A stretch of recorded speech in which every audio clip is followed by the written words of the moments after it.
civilmedia.mk. Слободно, независно, отворено. Добар ден.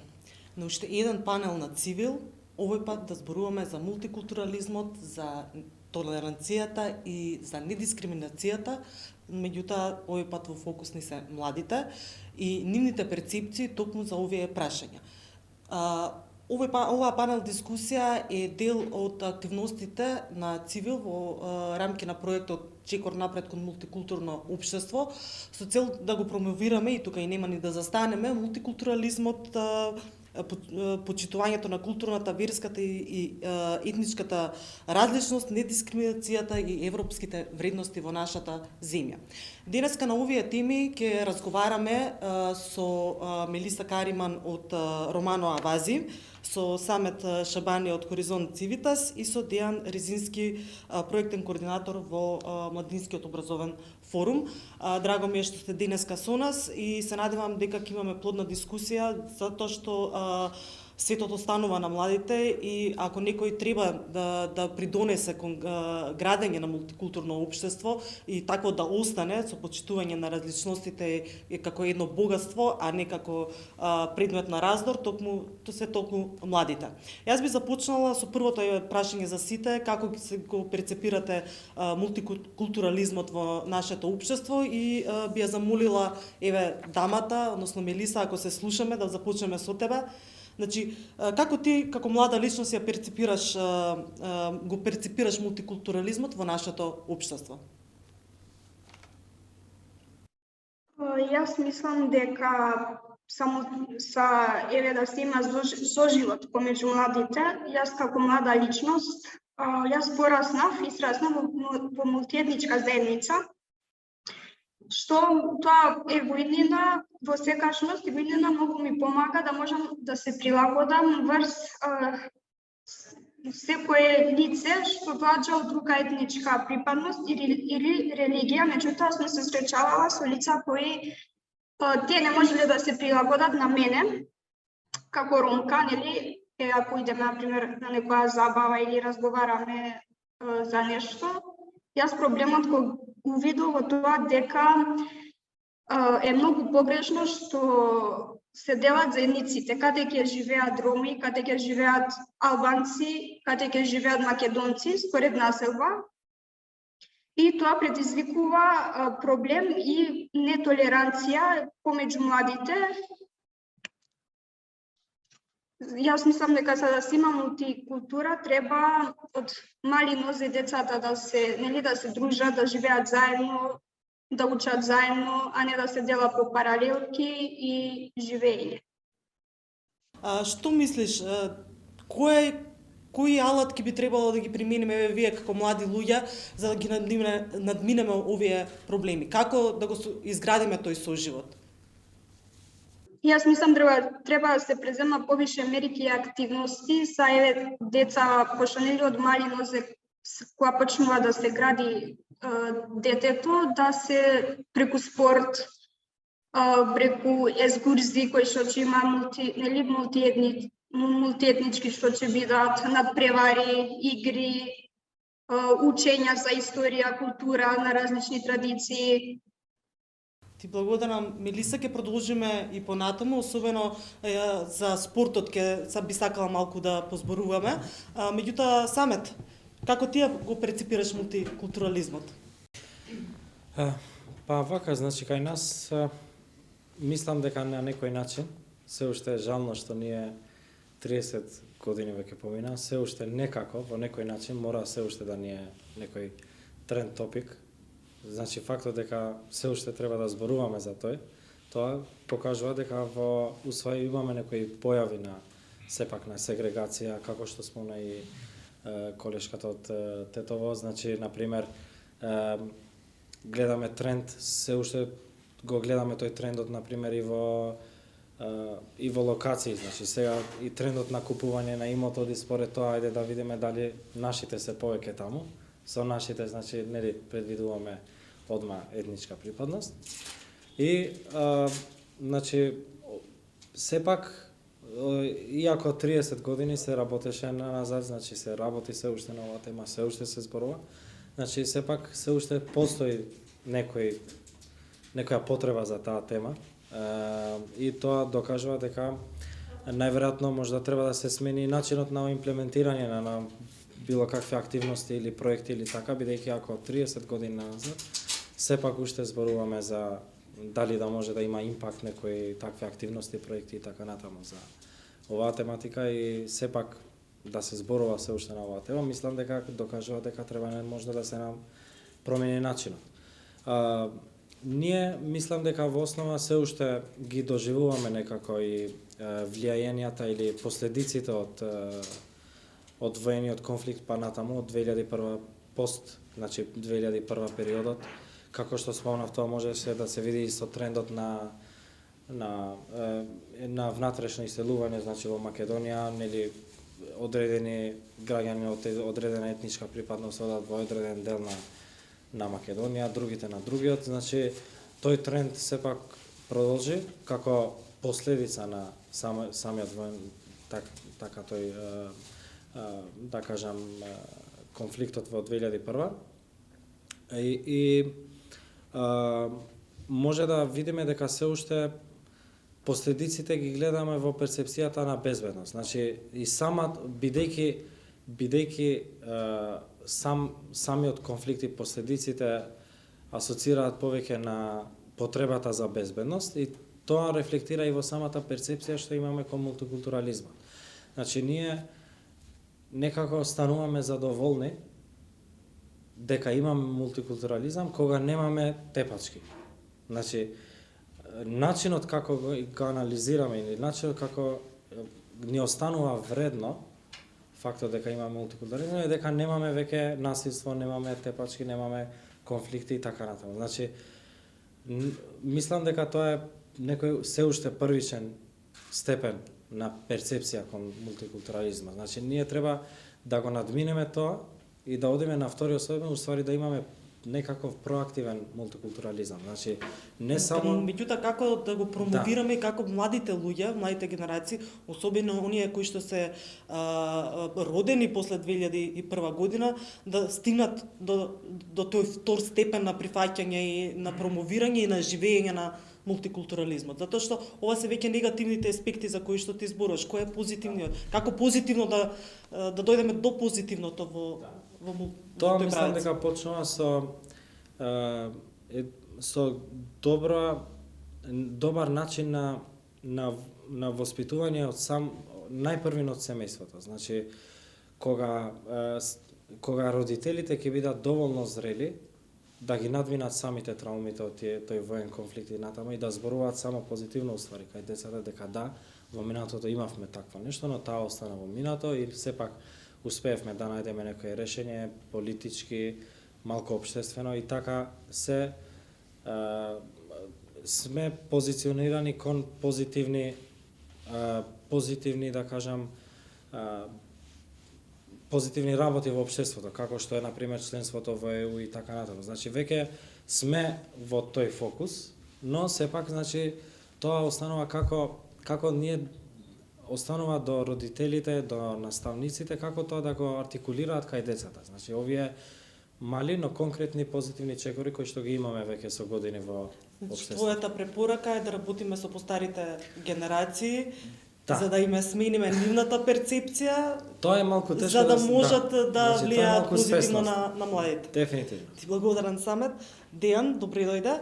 Истото прашање, ти си млад човек, мов е позната организација дека се работува со младите и дека можеме да речеме и дека работи на овие прашања. Како ти ја перципираш, еве, и како млад човек, меѓутоа и како дел од ваква организација? Фала ви за поканата, пред се. Во принцип, се согласувам се до тоа што го кажа претходниот говорник, но јас би сакал да направам еден чекор понапред во дискусијата, бидејќи да факта дека мултикултурализмот постои во државата е нешто што од секогаш било овде, не појава која што и ќе постои во државата, е нешто што ја карактеризира Македонија, но особено е важно да од темата мултикултурализам преминеме кон темата интеркултурализам. И сега тука имаме проблеми кога треба вистински да се воспостави соработка помеѓу различни заедници, особено помеѓу млади од различни заедници, со сета таа стигма која што постои во општеството во однос на одредени етнички заедници кои што живеат заедно со нас.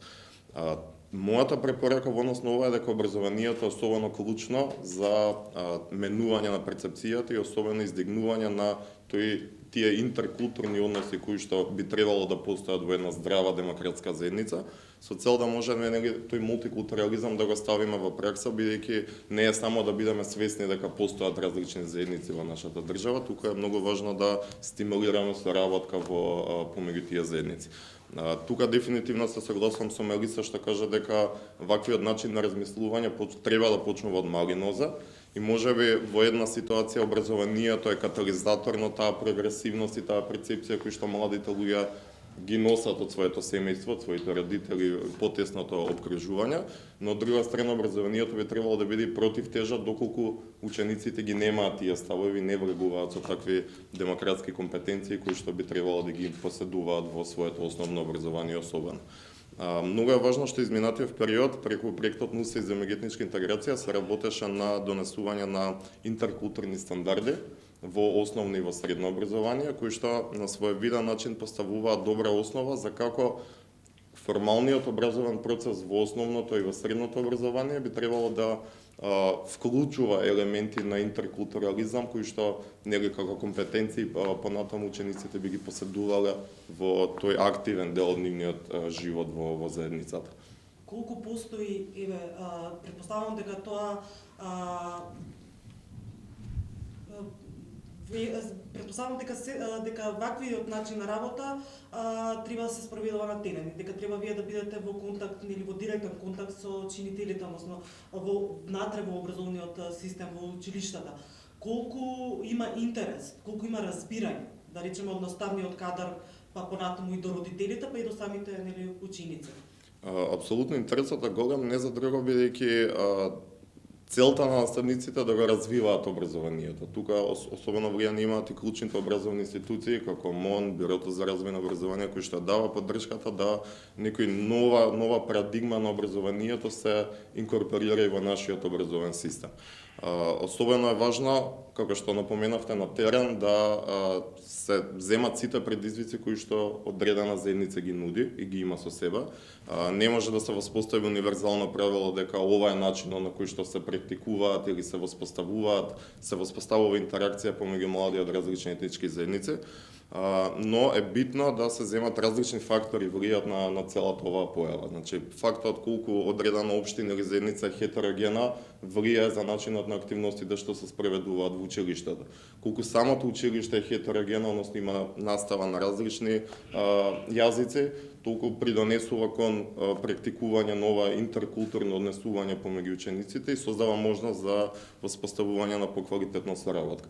Така што во секој случај интересот постои, учениците се и повеќе од желни да се вклучуваат во активности каде што се спознаваат едни со други. Ние во рамки на проектот работиме во практично многу голем дел, скоро половина од општините во државата, каде што освен стратегии за меѓуетничка интеграција се работи директно со училишта и приметуваме дека независно од која позадина доаѓа младиот ученикот или ученичката во ситуацијата, дека нивните проблеми се исти. Значи сите имаат практично исти проблеми во нивната локална заедница. Дали станува недостаток на инфраструктура, урбана опрема, екологија, еколошки проблеми, така што Значи најмал проблем има од каде доаѓа, која вера се, која националност е, која етничка заедница. И особено резултати да се приметуваат кога баш таква хетерогена група на млади луѓе ќе работат активно да го решат или да го надминат предизвикот кој што сите они го се очуваат во нивната локална заедница. И така се гледа резултатот од соработката која што се воспоставува во образовниот процес. Благодарам, Дијан. Мелиса, дали се слушаме? Да. Го спомна спортот. Спортот нели треба да не сплутува, било кој спорт, ама еве сега е актуелен фудбалот, нашата репрезентација одигра два надпревари, во една излеговме како победници против Италија, изгубивме вчера од Португалија, меѓутоа нели честитки за одличниот надпревар и одличната игра.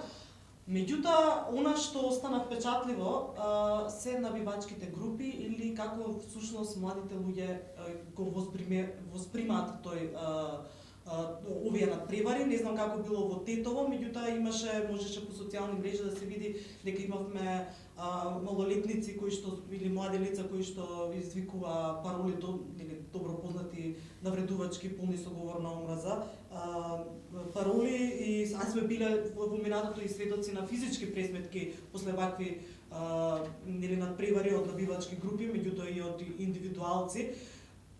Како да ги надмине, каква беше ситуацијава во Тетово, може малку атмосферата за тоа, меѓутоа и како да ја надминеме таа поделба по етничка основа меѓу младите, кога станува збор за спортот и кога станува збор за репрезентативно представување на нашата земја. Можеш да едно прашањето? Прашањето е како да го надминеме говорот на омраза на едни вакви надпревари кај што репрезентативно се представува нашата земја, кај што најмалку е битно дали сме ние од оваа или од она етничка заедница и така натаму. А знаеме и сме сведоци дека спортските надпревари предизвикуваат говор на омраза. Дали имаше нешто слично сега од овие надпревари во Тетово? Колку што сум запознаена од тоа од социјалните мрежи, се работи со малолетни лица, токму ова ќе го поврзам со тоа што го кажав предходно. Јас тука гледам проблемот тоа што на посебни населби живеат. И тоа ги доведува до конфликт. Македонец даде гол, албанец даде гол, албанец не даде гол, македонец, ова е победа на македонците. Тука многу е важно, повторно ќе кажам, значи образованието и како учителите работат со децата. Како тие ги воспитуваат и каква прецепција им дават за нашата татковина. Без разлика која нација сме, Македонија е наша татковина и треба да работиме сите заедно да ја унапредуваме, заштитиме, чуваме. Јас на ова гледам како говор на омраза, причината за тоа сепак сметам, ќе се надврзам со колегата што кажа дека прво и семејството.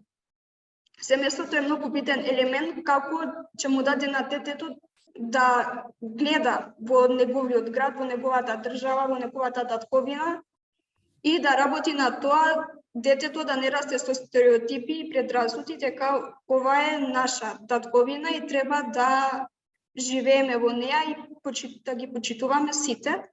Друг проблем што мислам дека е политиката што многу повеќе се насочува кон мацински права отколку на човекови права. И веќе децата од кога слушате 15-16 години повеќе се настројуваат кон тие политички работи кои што ги слушаат по телевизија, по интернет.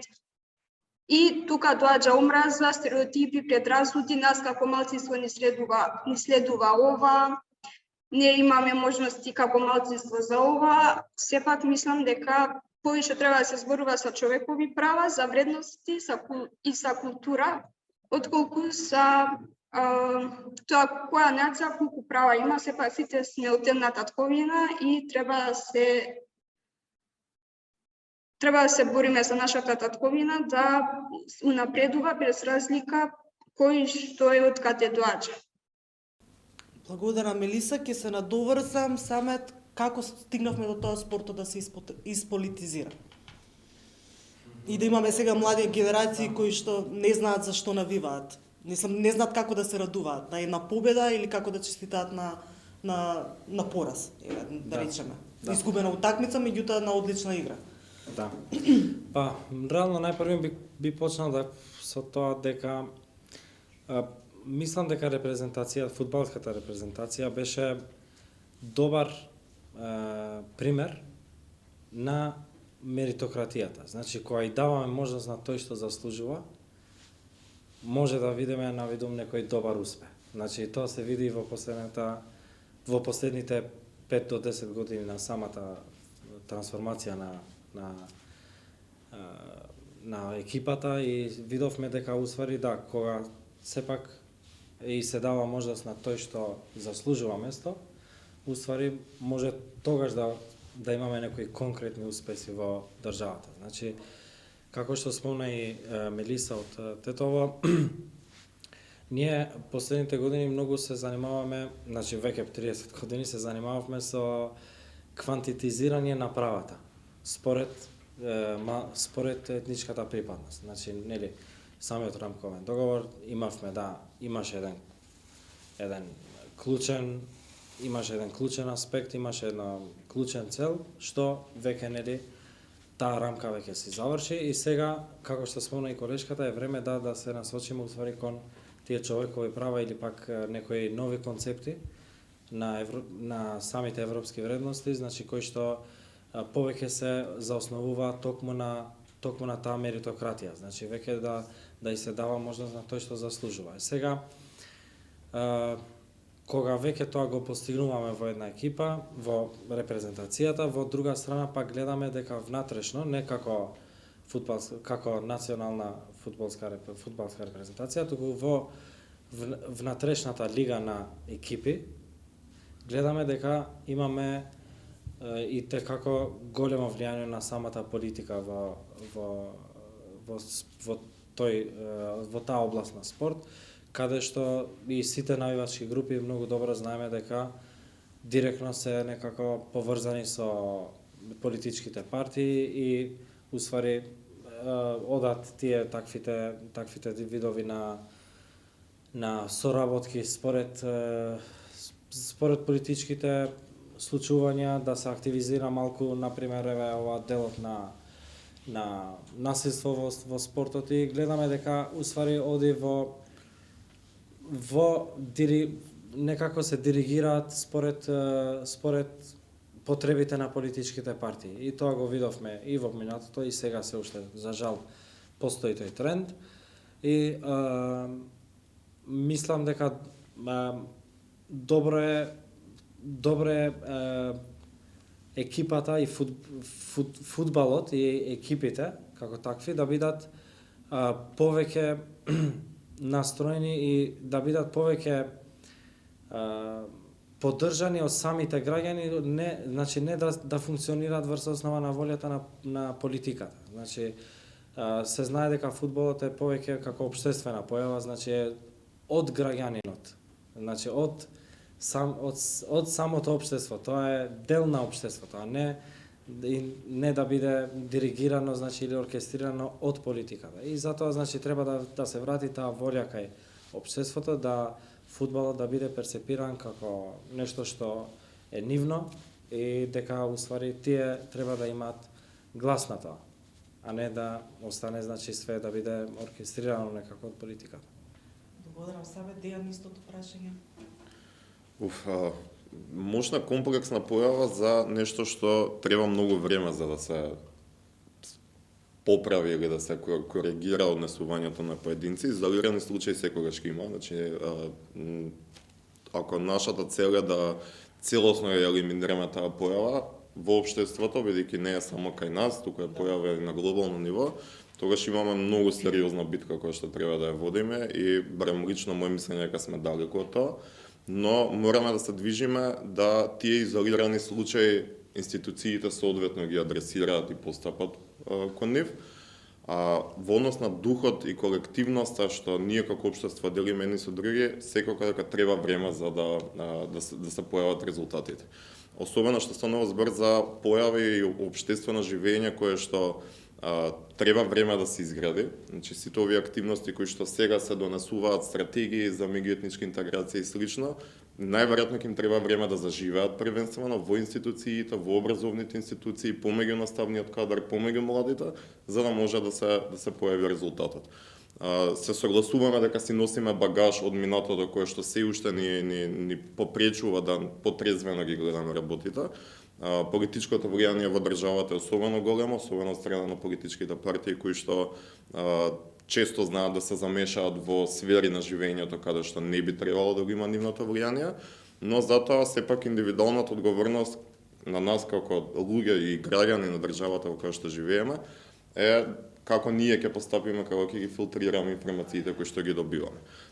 Има различни фактори кои што влијаат, медиумите се исто така, можеби има вина и кај нив, каде што многу посензионалистички се пренесува информација кога има некаква меѓуетничка тензија во државата, а многу помалку се пренесуваат успеси на млади ученици кои што во различни мешани тимови успеале да направат нешто, така што да постигнат некаков успех.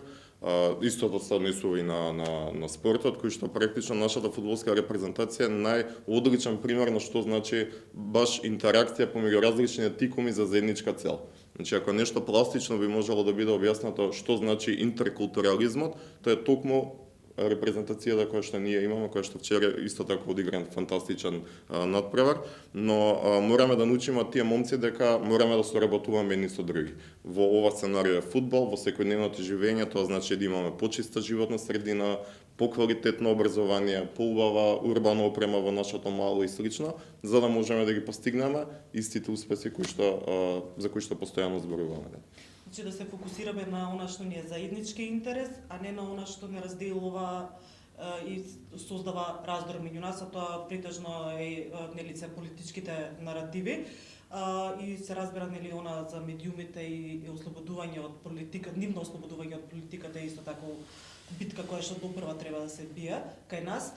Ајде да зборуваме малку, ние како организација, Цивил како организација разви своја методологија на разпознавање на и верификување и разобличување на нели и нивно јавно представување на лажните вести, дезинформации и говорот на омраза, особено оние што доаѓаат од националистичките реторики. Колку национализмот е присутен кај младите, како можеме да го детектираме, меѓутоа и да влијаеме на негово намалување? Дејан повели? Видете дека постои, значи не можеме да го негираме фактот дека се уште национализмот постои и во образованието, и во медиумите, и практично во секоја сфера на живењето. Можеби тука главниот проблем е што политиките кои што се дизајнираат не се дизајнираат на начин кој што претходно има некаква основа на квалитативни и квантитативни истражувања од потребата на одредена политика и ефектите од истата политика која што се применува. Многу често институциите се изворот на дезинформациите кои што нели ние како крајни корисници ги конзумираме. И имаме покомплексен проблем, значи не е нешто што можеме конкретно да го таргетираме, бидејќи како што кажав, институциите, оние клучните носители на тие политики понекогаш знаат да пуштат информација која што можеби не им оди во прилог или не им оди во прилог на крајот од денот на граѓаните кои што ја конзумираат таа информација. Како против национализмот, јас повторно ќе го вратам, доаѓам од секторот образование, затоа ми е многу блиска тема образованието. Дефинитивно сите стратегии и акти и политики кои што се носат во образованието мора да бидат детално анализирани. Многу често зборуваме да примениме некаков модел кој што го има во Финска, во Шведска и така натаму, но ние сме специфично подниве каде што нашата молда не одговара да било што влезе во образовниот систем како политика. Така што многу често и така ги правиме грешките. Ќе видиме нешто се случува во Шведска, ќе видиме нешто се случува во Кембридж, ќе видиме нешто се случува во различни земји и ќе се обидеме да го примениме кај нас. Без претходно да биде направена анализа на моменталната состојба, дали тоа ќе одговара, кои ќе бидат репрекусиите, финансиските импликации и така натаму. Така што пред себе моето видување да се насочиме кон себе, да видиме со што располагаме во моментот. Супер што пописот излезе денес, така што ќе ни даде некаква квантитативна и квалитативна представа што се случува во државата, но такви поидовни информации, значи сирова дата која што нас ќе ни користи да ги дизајнираме политиките кои што нас ќе ни одговараат. Некои што ќе би биле преземени политики од странство, се со цел да ги надминеме предизвиците кои што не ги адресиравте во вашето прашање. Благодарам. Дејан, Мелиса, се слушаме? Значи, истото прашање, ако се слушаме, колку можеме да го препознаеме национализмот кај младите и како да се избориме против него?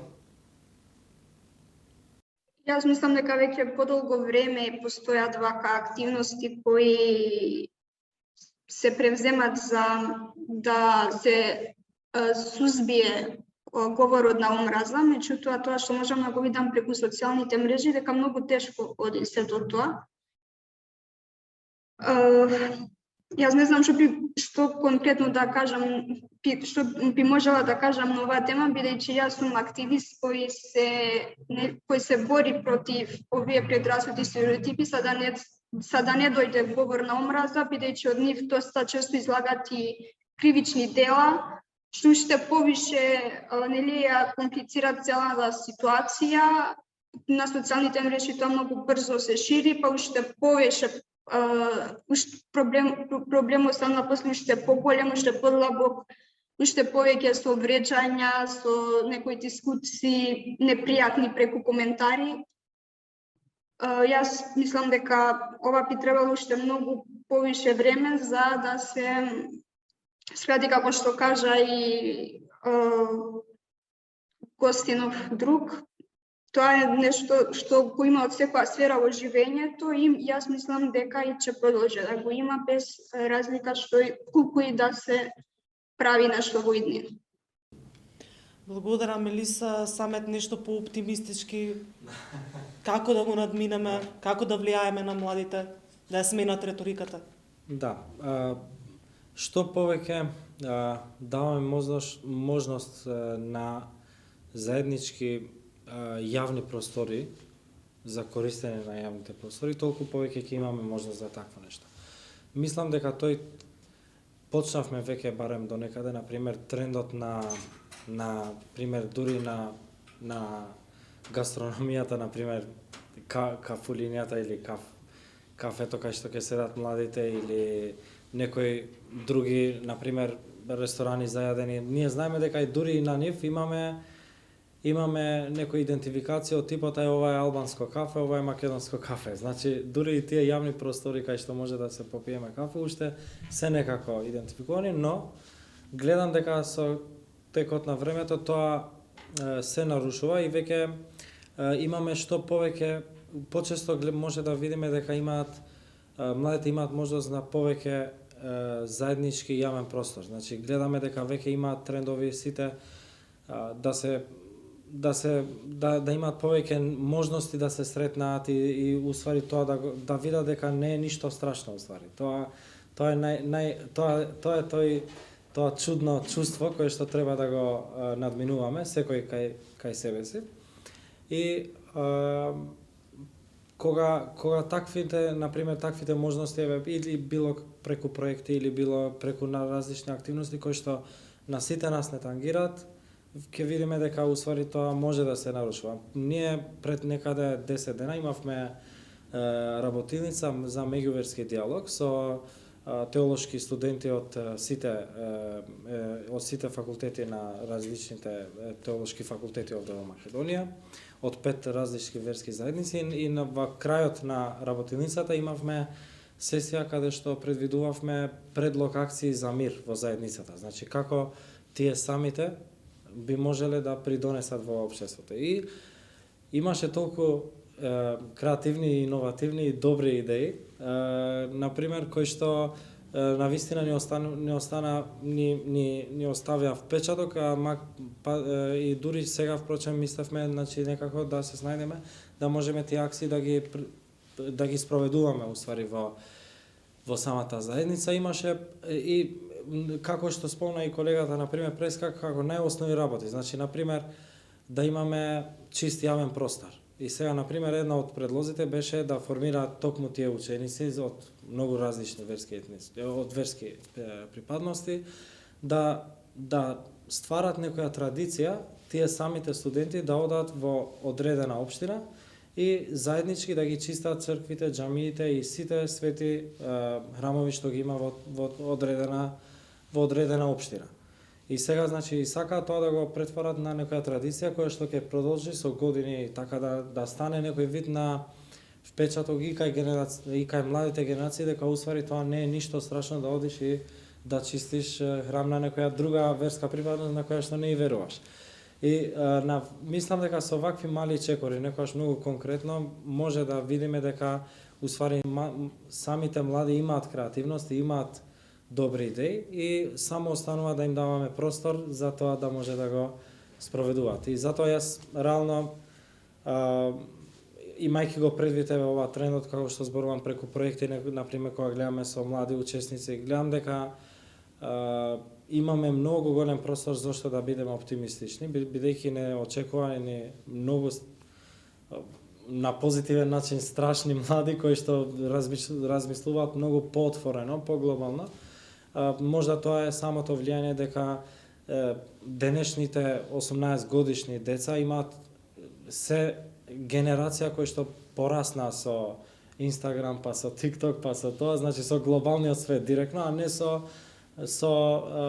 проблемите во малото кои што се вртат тука, на пример, само од една одредена етничка заедница. Така да, мислам дека овој тренд ќе ги покаже и своите добри плодови во општеството и се надевам дека за 10 години најверојатно главна тема, некои главни теми ќе ни бидат како да бидеме, како да носиме што повеќе научници во меѓународни научни олимпијади, да носиме таму млади да не представуваат, бидејќи имаме многу, на пример, гледам дека имаме многу страшни млади, многу креативни и многу интелигентни, особено на пример во областите од наука. Значи, пример, нели се зборува дека имаме добар тренд на млади кои што многу се занимаваат со IT секторот, на пример, овде во Македонија или со други сектори. И зошто да не ние за 10 години токму тоа да ни биде тренд топик, како имаме многу млади научници кои што одат во различни олимпијади, учествуваат таму.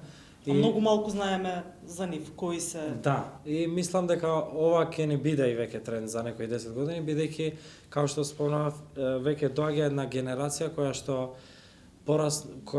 што се роди и се порасна после воениот конфликт и така да тоа малку ќе придонесе на многу позитивни ствари. Јас ќе поздравам идејата да излезат младите малку од виртуелниот свет, да се вратат во реалноста и да видат дека нивните проблеми воопшто не се толку големи колку што мислат и дека всушност се опипливи и дека се работи за животната средина, за просторот во кој живеат и дека тоа можеби повеќе ќе ги зближи, ќе се запознаат, ќе научат нешто ново и за својата заедница и за религиите и така натаму.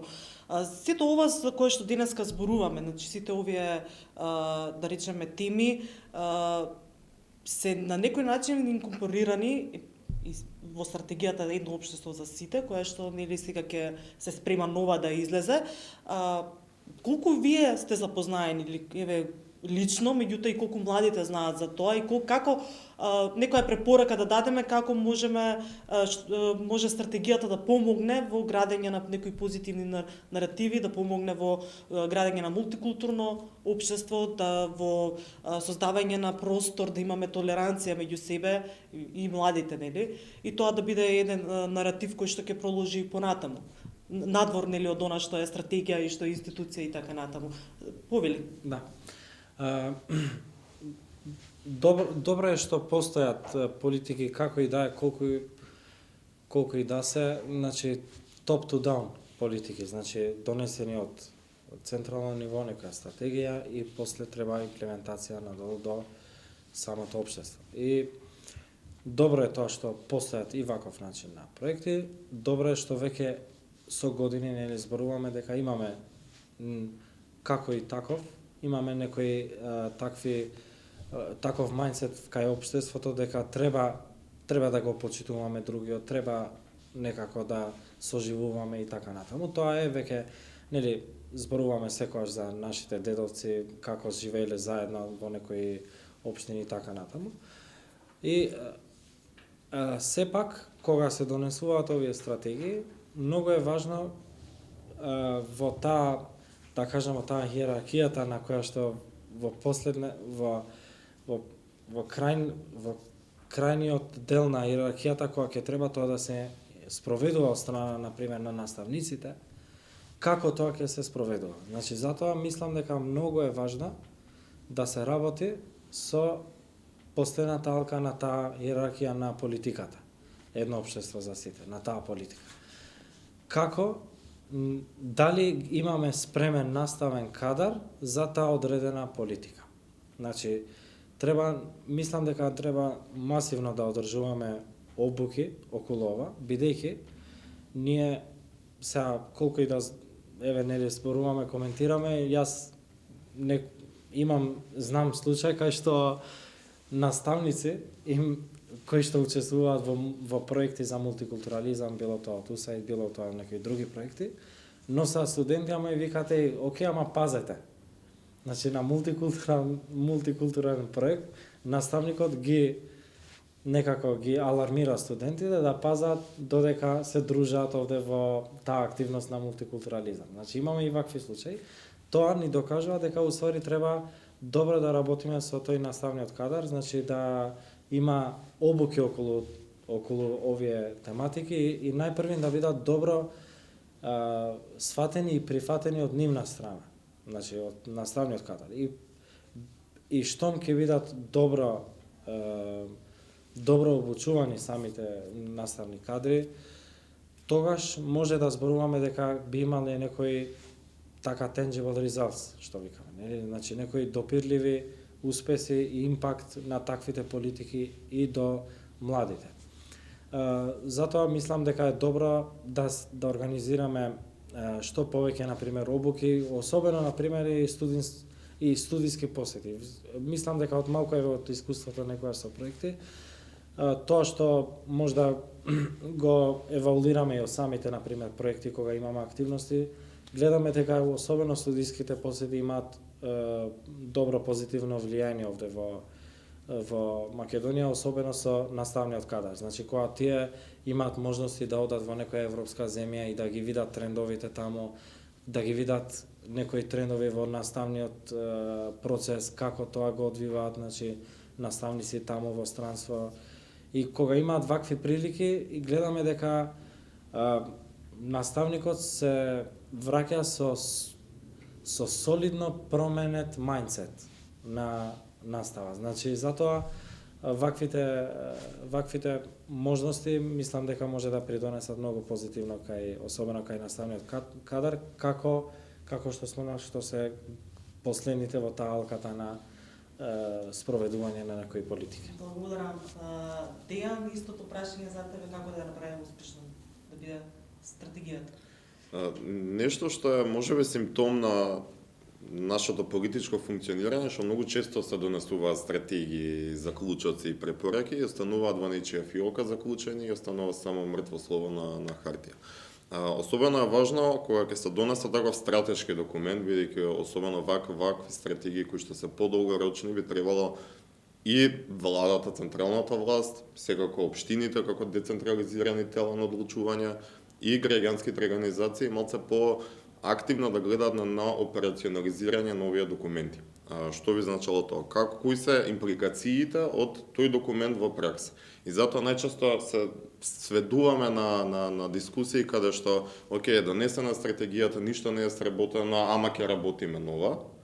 Значи, токму ме навреќе на тоа што го зборував претходно, дека не правиме анализа на документите што ги донесуваме и импликациите од документите кои што се веќе донесени.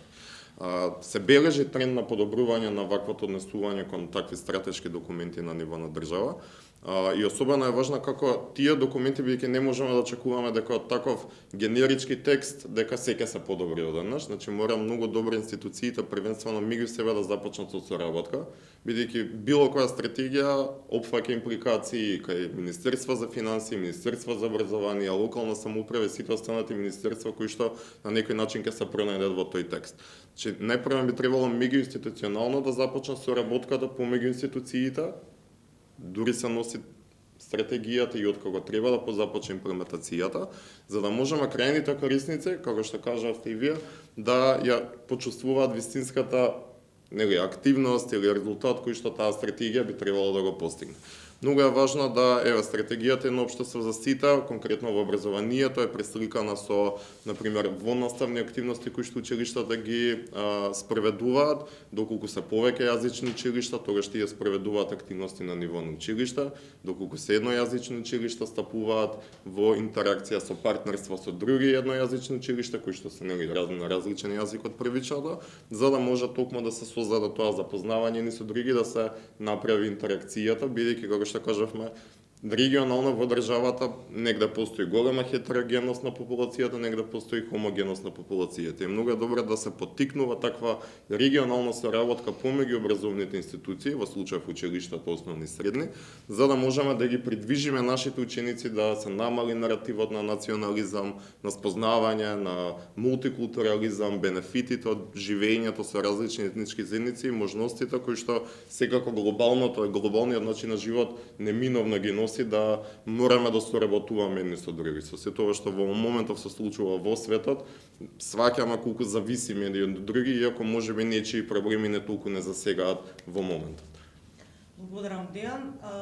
Мелиса, се слушаме?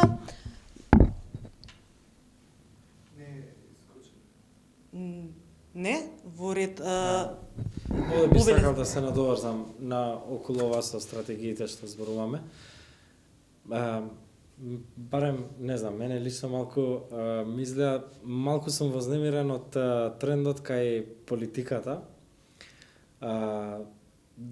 да не бидат толку посветени на стратегиите колку што е невладиниот сектор.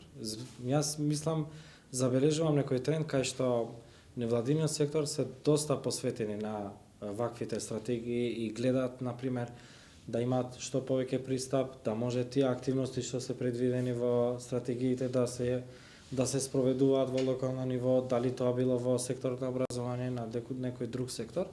И гледаме дека во сите сектори имаме многу активни невладини организации кои што навистина посветено сакаат да имплементираат нешто од тоа што веќе е предвидено. Но ова ги носи некако во некоја позиција политичарите да бидат малку раскомодени од фактот дека Има кој да работи. Има невладини организации, овие имаат добри има донации од меѓународни организации и така натаму, па и например кога се покануваат уствари од невладиниот сектор се покануваат за соработка например во одредена активност, дека нели тоа е предвидено во самата стратегија, значи да биде некој начин на соработка на институциите со невладини организации и така натаму. И гледаме дека таквите активности потоа се пишуваат во годишните извештаи дека стратегијата е успешно спроведена. Значи станува збор само за активности на невладин сектор, но тоа се рефлектира некако како успешно успех. Да, успешна спроведена активност од стратегијата е 70% на пример покриена и така натаму. Мислам дека ова треба некако малку да се реши, бидејќи не може, значи ние не може да се претвориме на NGO држава, туку треба самите политичари и носители на тие политики да бидат многу посветени и тие потоа, значи усвари да ги покануваат невладините да видат каде усвари самиот невладин сектор може да придонесе во некој така за да се надополнуваат тие некои празнини или пак некои некомплетирани активности од стратегиите, а не значи како главни носители на стратегијата бидат невладиниот сектор да им даде фидбек за она што тие го спровеле нели како дел од стратегијата. Особено на ова многу добро назначивте на пример околу фидбекот.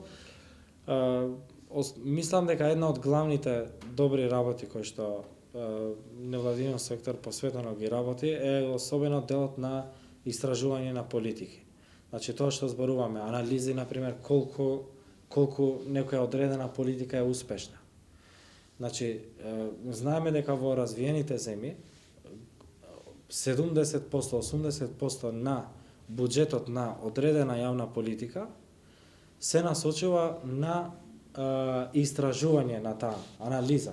20% 20 до 30% се посочува за имплементација на таа политика. Значи, толку и даваат важност на еднаш дали, ајде условно кажано, вака малку дали ќе пие вода таа политика. Значи, еднаш се занимава со процес на мерка.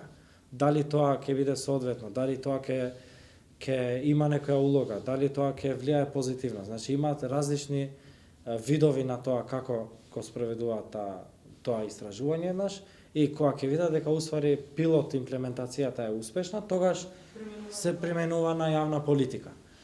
И сега, ние делот на анализи, истражувања, можда државата и институциите нема доволни ресурси тоа да го и со кадар или со финансии и така натаму да го спроведуваат тоа на тој начин. Но тука е ние токму невладиниот сектор што го прави тоа. Например, често пати знаеме, имаме различни истражувања во крајот со многу добри наоди и со препораки до институциите. Ова е добро, вака да се но тие ивенти, завршните настани кај што се промовираат истражувањата, ќе дојдат функционерите, супер, фалави, добро истражување и тоа истражување не се зема, се гледа потоа дека не се зема предвид. Уствари само учествувале на настани, тоа е тоа. Или ги бараат препораките од граѓанските организации, меѓутоа не ги имплементираат во самите документи за кои што ги побарале, стратегии и политики. Да, сепак во кратко, ако би се надоврзиле со темата, нели со темата мултикултурализам, сметам дека добро е што невладиниот сектор е добро посветен на оваа тема и особено преку проактивно учество со организирање на средни школи, средни училишта, со повикување на настани или пак со нивно вклучување проактивно, значи влијаат на тој пасивизам од страна на институциите кои што само ќе ја донесат стратегијата што нема повеќе да биде во фокусот на самите тие носители. Благодарам сами. Мелиса, се слушаме сега? И јас се извинувам многу, имам технички проблеми. За крај, прашањето беше дали сте запознаени со стратегијата Едно општество за сите и дали имате некоја препорака како таа да функционира со оглед на тоа дека еве сега се прави нова стратегија? Да, запознаена сум. На почеток уште кога слушав, ми доаѓаше како одлична стратегија, затоа што се основа на тоа да се преземе мерки за градење на едно интегрирано општество, кое цврсто ќе биде базирано на владење на правото, што ќе нели овозможи навистина да бидеме правна држава, заштита на човековите права и како основа ја зема еднаквоста и недискриминацијата како предуслови, што навистина многу ми се допадна и мислам дека доколку би продолжила на ваков начин како што ја декларира, дека можно е да имаме позитивни промени кај нас младите, и ако нели соодветно се имплементира онака како што е предвидено. Благодарам, Мелиса. Саме Дејан, ви благодарам многу за учеството на сите тројца. Јас се надевам дека, ако не ги слушнат, ќе се погришиме да ги слушнат вашите препораки, оние кои што требаат, нели, да ги спроведат самите политики. И се надевам дека ќе сите заеднички ќе продолжиме понатаму да градиме мултикултурно општество и да влијаеме позитивно и на младите, меѓутоа и на постарите генерации, убедувајќи ги или покажувајќи им на некој начин дека тоа што сме различни е позитивната и убавината на сите нас, а не предмет за раздор и поделби и говор на омраза и нели во крајна солуција на насилството. Благодарам многу за сите што не следеа. Се гледаме и утре во Фокус од Цивил. Овој пат ќе зборуваме за малку поинаква тема, односно ќе зборуваме за полициската безбедност. Civilmedia.mk. Слободно, независно, отворено.